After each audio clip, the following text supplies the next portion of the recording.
Okay, so let's talk about this. If you spent like any time at all online searching for a better life, I'm willing to bet you've seen the Ikigai diagram, right? It is absolutely everywhere. But what if I told you that the diagram you know, the one that promises to unlock your whole life's purpose, has this hidden story? A story that's kind of like a case of mistaken identity, and it completely changes what Ikigai actually means. Yep, there it is. The famous 4 circles. You know the drill. It tells us that if we can just find that one single magical thing right there in the middle where what we love, what we're good at, what the world needs, and what we can get paid for all overlap, boom, we've found our Ikigai. It's such a clean, simple promise, isn't it? The perfect career, the perfect life. But here's where it gets interesting. Here's the twist. What if that neat little diagram isn't Japanese? And, maybe more importantly, what if it has almost nothing to do with the real, authentic meaning of Ikigai? Well, that's the mystery we're about to solve. So, how in the world did this happen? It's this really fascinating story of cultural mistranslation. It's almost like a global game of telephone, where a really useful idea from one country got accidentally slapped with a powerful name from a completely different one. Okay, so clue number 1 is in the name. This whole framework, it wasn't originally called the Ikigai diagram at all. It was actually created by a Spanish author named André Suzunaga, and he called it the purpose diagram, or propósito in Spanish. And the timeline of how it spread is pretty straightforward. Suzunaga creates his diagram back in 2011. A year later, it gets published in a Spanish book. But the real tipping point, the moment everything changed, was in 2014. That's when a blogger named Mark Wynn saw a TED Talk about Ikigai, separately found the Spanish purpose diagram, and just decided to kind of smoosh the two ideas together. And look at this. This slide just lays it out perfectly. It shows you the exact moment it all happened. On the left, you've got Suzunaga's original diagram, with propósito sitting right there in the middle.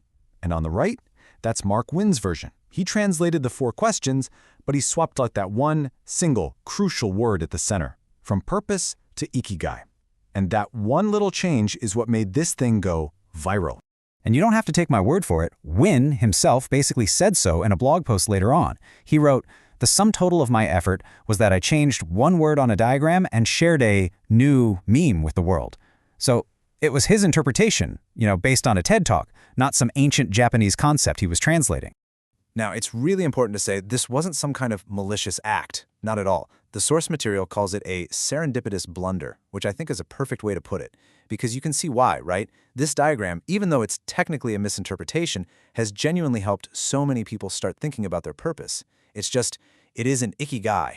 So if that diagram isn't the real deal, then what is? This is where we get to go beyond the myth and uncover the authentic Japanese concept, which honestly I think is so much more accessible and way more meaningful.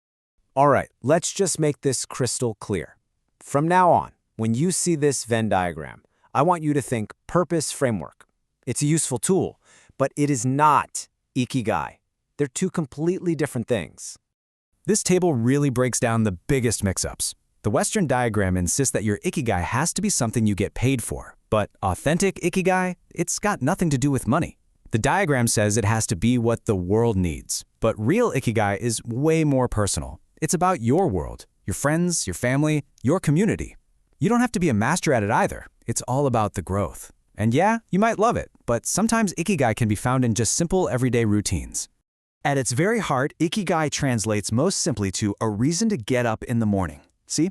It's not about finding that one huge, intimidating life goal. It's about the sum of all the small joys, the little everyday rituals that just make life feel worth living. Mieko Kamiya, who's basically considered the mother of Ikigai psychology, she explained this so well. She said Ikigai can be both a source, like your kids, or a hobby, or a role you have, and it can be the feeling itself, that state of fulfillment. It's not just one thing, it's dynamic. So if we're throwing out the Venn diagram, what's a better way to picture it? Well, check this out. This model from a Japanese researcher, Akihiro Hasegawa, is a much more accurate visual. It shows you have the object of Ikigai on one side, stuff like your family, your hobbies, even your memories. And on the other side, you have the feeling of Ikigai that comes from it, fulfillment, motivation, that sense of self.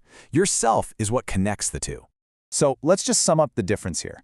The Western misinterpretation. It frames Ikigai as this single, massive professional goal. And honestly, that creates a ton of pressure. The authentic Japanese understanding is all about finding joy in multiple, small, everyday things. It frees you up to just appreciate the life you already have, right here, right now. Okay, and that brings us to the most important part. Now that we know what Ikigai really is, how do we actually start to notice it and, grow it in our own lives? The beautiful thing about true Ikigai is just how accessible it is. It's not some distant mountaintop you have to struggle to reach.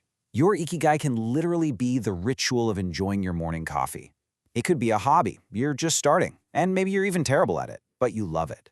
It can be just talking with an old friend, working in your garden, or the role you play in your family as a parent, a brother, a friend, a neighbor. As the neuroscientist Ken Mogi puts it, Japanese do not need grandiose motivational frameworks to keep going, but rely more on the little rituals in their daily routines. And that's the heart of it right there. It's about appreciating the small things that are already part of your life. And here's what might be the most freeing idea of all.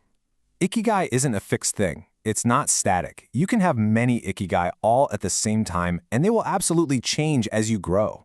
What gives you a reason to get up in the morning when you're 20 is probably going to be different from what does it when you're 50. And that's not just okay, that's the whole point. So let's just agree to leave that Venn diagram behind. It was a useful detour, maybe, but it's not the final destination. The real, authentic question that Ikigai asks all of us is so much simpler, and I think so much more profound. It's just this: what's your reason to get up in the morning?